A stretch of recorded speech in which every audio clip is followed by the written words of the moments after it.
Oi, oi, oi, oi, pessoal! Bom, então, como combinado, eu vou fazer a resolução daquela listinha de revisão, tá? O primeiro exercício, ele dizia o seguinte: em um dia de prova, o professor caminha pela sala enquanto os alunos permanecem sentados. Nessa situação, marque as afirmativas verdadeiras. Então, ó, eu fiz um esqueminha aqui, ó. Carteira, aluno e o professor que vai, então, caminhar pela sala durante a prova. Aí, só para a gente retomar, quais são as definições, então, de movimento e de repouso, tá? Toda vez que a gente tem uma condição de repouso na física, pessoal, ela indica que não existe nem aproximação e nem afastamento dos objetos. Como assim? Se eu tivesse aqui, ó, isso aqui acontecendo, os dois se movimentando juntos, eles não se afastam e nem se aproximam, tá vendo? Eles sempre vão juntinhos. Essa é uma condição de repouso, beleza? Para a física, isso aqui é repouso, tá? Então, toda vez que a gente tiver, ó, não afastamento e não aproximação, é repouso. Então, ó, a carteira e o aluno, em todos os momentos da situação, eles não se afastam e nem se aproximam. Então, em todos os momentos dessa situação, eles dois garantem uma condição de repouso. Agora, o professor, ele vai caminhar pela sala, não vai? Aí a gente vai para a nossa segunda definição, que é do movimento. A definição de movimento para a física é: existe a aproximação ou afastamento entre os objetos. Então, ó, se o professor está se aproximando da carteira, é porque tem movimento em relação aos dois. Se o professor se afasta da carteira, é porque tem movimento em relação aos dois. E não importa quem se movimenta. Desde que exista essa aproximação ou afastamento, existe uma configuração de movimento entre eles, tá? Como assim? Nessa situação, ó, eu posso considerar que a carteira está em movimento em relação ao professor. Por quê? Entre a carteira e o professor, existe aproximação ou afastamento? Existe. Então, é uma condição de movimento, tá, pessoal? Então, isso tem que ficar bem claro, que o movimento e o repouso para a física não necessariamente indicam estar parado ou estar com velocidade, estar se mexendo, beleza? Ó, então, nas afirmativas aqui do exercício, na primeira ele falava assim: as carteiras estão em repouso em relação ao professor? Então, ó, a carteira, o professor vai caminhar pela sala. Existe uma aproximação ou afastamento entre os dois. Isso significa que as carteiras não estão em repouso em relação ao professor. Em relação ao professor, existe um movimento. Então, essa primeira afirmativa é falsa. Aí, na segunda, o professor está em movimento em relação aos alunos? Aí, a gente vai analisar, ó, o professor caminhando pela sala. Está se aproximando ou se afastando dos alunos? Está. Então, existe movimento entre eles. Essa segunda afirmativa é verdadeira. A terceira: os alunos estão em movimento em relação ao professor? Essa parece estar errada, mas ela é uma afirmativa verdadeira. Por quê, pessoal? Ó, os alunos em relação ao professor. O professor vai caminhar. Então, existe aproximação ou afastamento do professor em relação aos alunos? Existe. Isso significa que, para a física, os alunos estão em movimento em relação ao professor, porque existe aproximação ou afastamento. Então, existe movimento. Beleza, pessoal? Então, essa é verdadeira. Os alunos estão em movimento em relação ao professor, tá? E a última: o professor está em repouso em relação às carteiras? Então, a gente vai analisar a carteira e o professor. Em relação às carteiras, também existe um movimento de aproximação ou afastamento. Então, o professor em relação à carteira ou a carteira em relação ao professor estão em movimento, tá? Então, essa é falsa.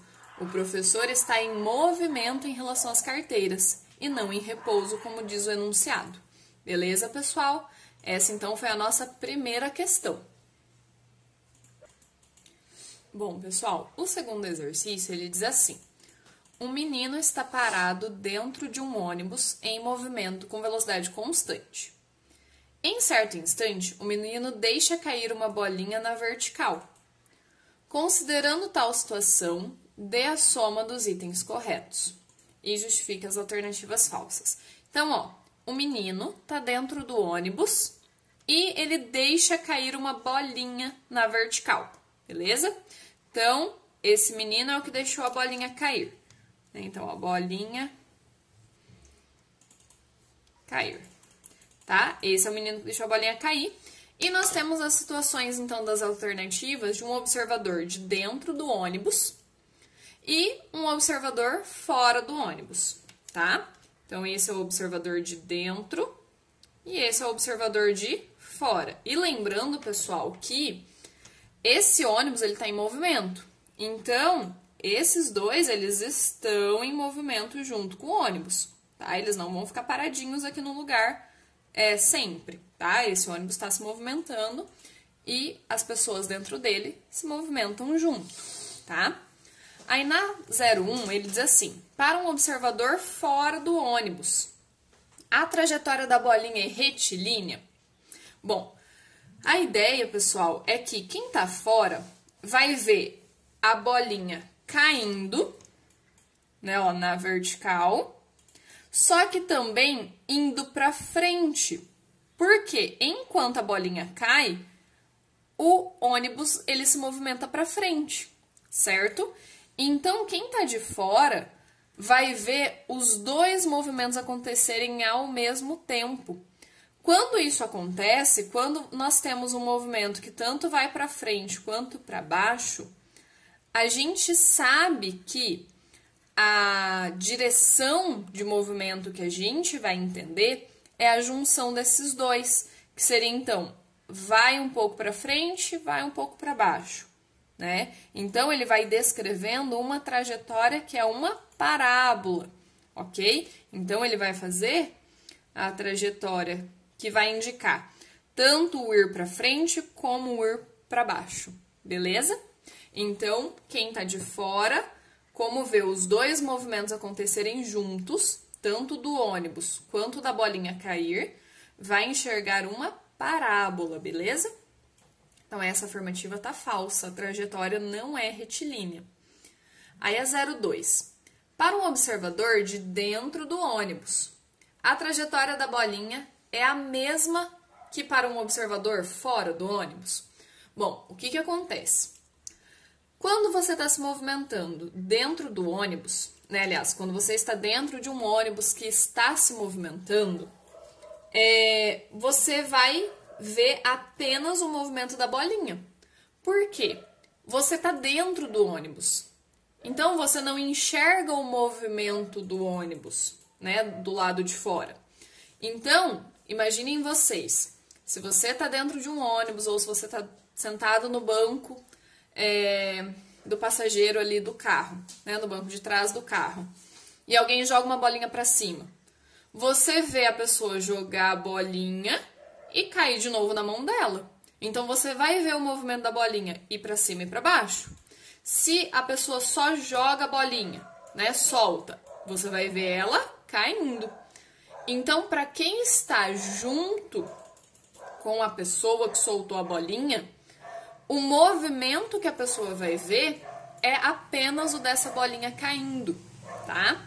Então, para quem tá dentro, vai enxergar essa bolinha caindo em direção ao chão, beleza? Ela não vai ter essa junção dos dois movimentos. Por quê? Para ela, não existe esse movimento do ônibus, porque ela está indo acompanhando o ônibus, né? Ela está se movimentando junto com o ônibus. Então, ela não tem essa percepção do movimento do ônibus. Ela tem a percepção apenas da bolinha caindo, beleza? Então, para quem tá dentro, a bolinha simplesmente cai em linha reta, tá? Então, ela é falsa, porque não é a mesma trajetória para quem tá dentro e para quem tá fora. Quem tá dentro observa a trajetória real, né? Então, nesse caso, é retilínea para baixo. E quem tá de fora enxerga uma junção dos dois movimentos, que é o ir para frente do ônibus e o cair da bolinha, beleza? A 04.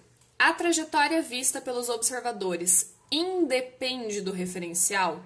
Quando o enunciado fala assim, ó, independe, a gente pode trocar essa palavrinha por não depende. Então, ó, lendo novamente o enunciado.